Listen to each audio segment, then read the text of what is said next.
almost 2 years now because I don't really send fan mail out that much more, so yada yada yada. So today I'm going to review for you the SpongeBob Musical, which is having its pre-Broadway tryout in Chicago.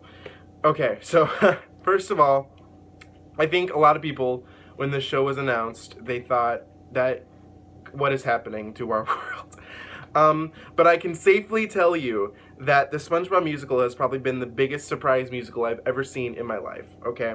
So to start off, I did rush tickets for the show. I got what was the row? Oh, here's the ticket. So I was row E, which would normally be 5th row. However, they took out the 1st row in the theater, so it technically was 4th row. So we were 4th row, and I was on the aisle, and oh god, it was it was so fantastic. The set design for this show, first off, that's the first thing that you see when you walk in, is just the set is so massive and beautiful, and lighting and colors, and I don't think I've ever seen a show in my life that was so colorful. First of all, it was just so hard to describe, and the things that they used, it seemed like, I was wondering this, if like a lot of it was recycled materials, because that's what it literally looked like, and that's what made it so cool. I think from what I've seen, like, I would compare it to like a bright, colorful, Under the Sea version of maybe Cats, or from what others seen, like maybe Stomp, although I'm not 100% sure on Stomp. But it was, oh gosh, the whole theater was just transformed into this great,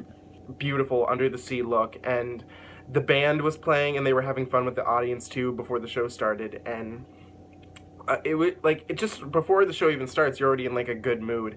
And what's even cool is that, and I hope this doesn't really spoil anything, but Patchy the pirate is in the show.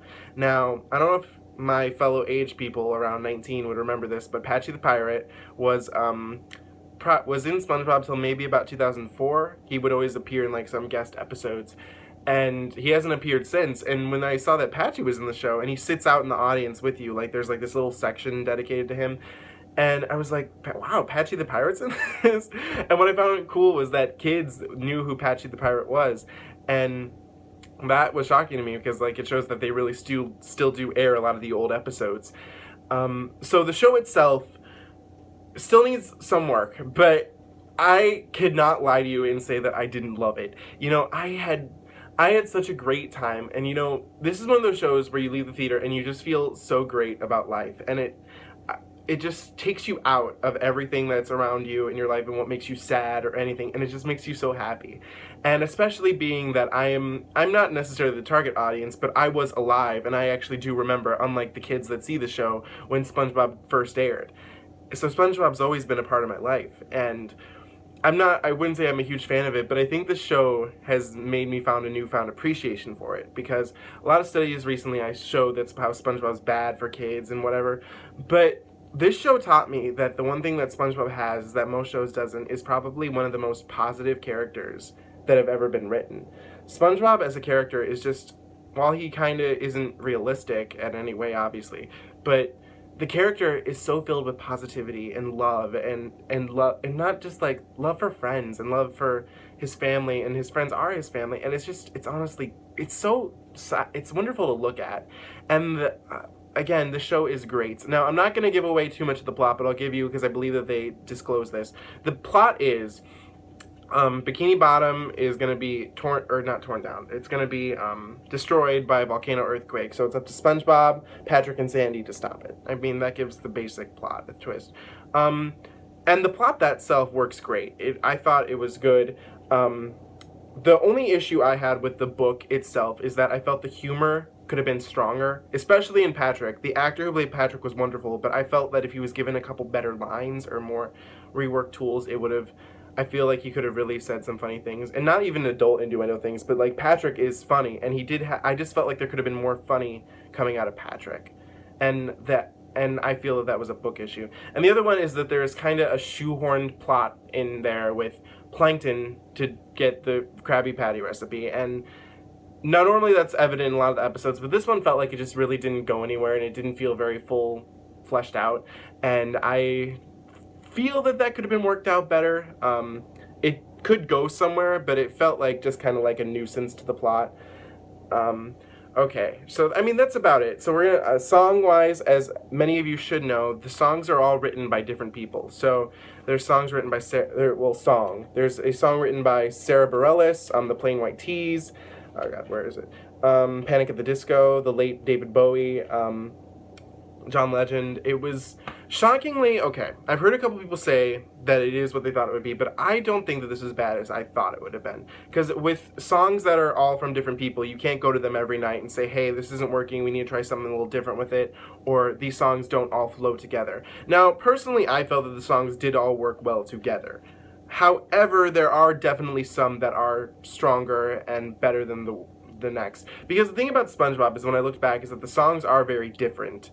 When you go throughout the course of it. So I feel like these songs did work. Some I felt were a little dark, especially David Bowie's song, which is No Control. It was really weird, but it was also really kind of interesting and cool and funny. And Sarah Bareilles' song, Poor Pirates, was probably one of the biggest surprises of it, because it did not sound like a Sarah Bareilles song at all.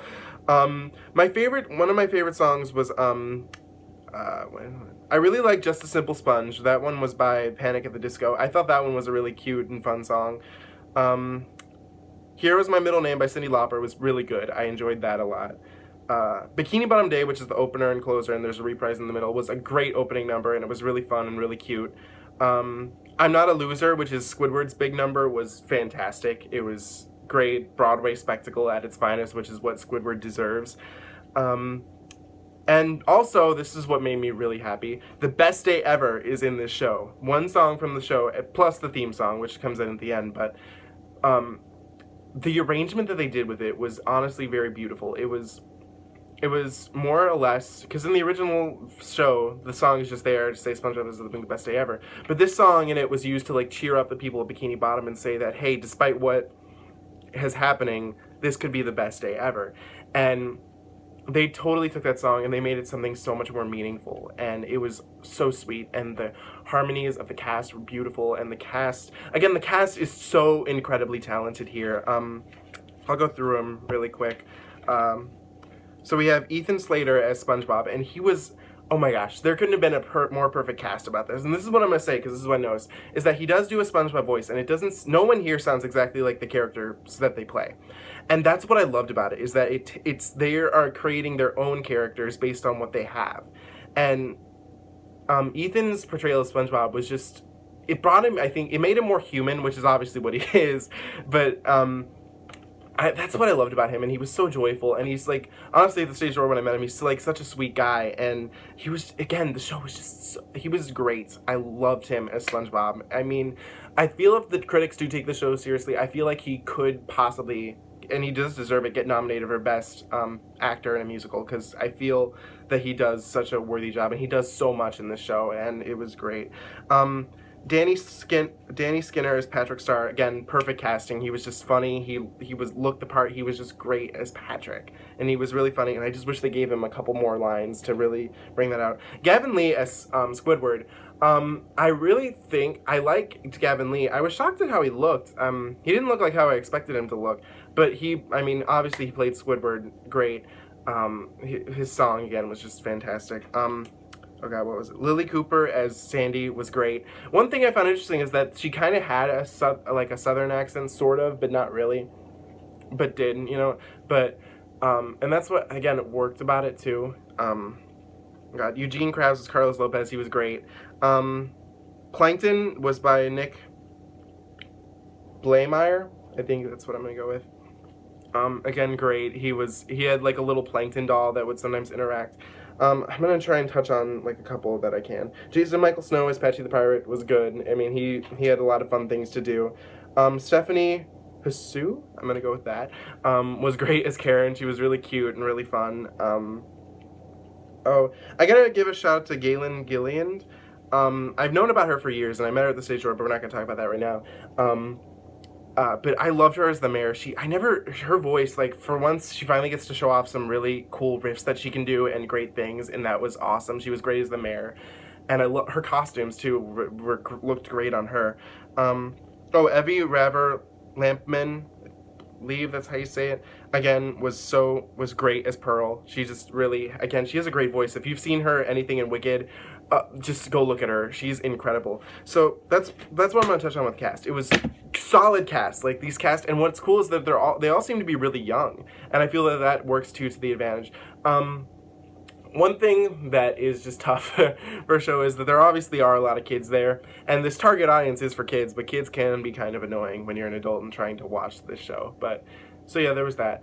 Stage door was great. I met almost everyone. Everyone came out except for Gavin Lee. So, but then that's my signed playbill. You know, I'm gonna see it again. I've decided this in my head. I'm going to go see it again. I don't know when. I might go next Sunday, but I do really want to try and go to the last show. It's just, it makes me worried doing Rush for a last show, because if you don't get in, then, you know. But no one, we were there first in line for Rush, and so we got great, again, the seats were great. I just really, from what I've heard, the show is probably not going to go to Broadway till the spring, which I think is good, because it gives them more time to work out things, and shows that open around October don't tend to do as well, or they can close earlier. So if you have the opportunity to see it, I really recommend you go see it, because it is a fun time. It's not, I feel a lot of people expect shows these days to be like so groundbreaking and you know, just like the next Les Miserables, and sometimes shows need to come around that are just kind of fluff and fun, and especially things for kids. I mean, we can't have Disney just dominate everything that's targeted for kids, because I mean, we look at Shrek. And also, one thing that I do want to touch on this is that the one thing that's great about this show, and that I feel gives it at least some merit, is that it's its own original plot. It takes everything from the show, takes the basis, and creates a new original plot. So it's kind of like the Addams Family, or, well, I mean, that's the only one that's coming to my head right now. But so, like, think of it like, but better, I would say, more structured than the Addams Family, because depending on how you like, yeah, not the point. So yeah, so it's great. It's its own original plot, so you're not going into something that you've already seen. It's something new. So if you're looking for something fun, and especially even to take your kids, God willing that there are good kids and do not shout or scream or holler, please go see this show. It deserves a little bit, it deserves some recognition for being better than what it could have been. So, alright, thank you guys, hope you enjoyed, and always please comment, rate, and subscribe. I'm going to start doing videos now for every show I see, reviews, no more vlogs, I just can't, maybe once in a while, but it's so stressful, so, okay, so hope you guys have a nice day. Yeah, go see SpongeBob the Musical, it was great, thanks.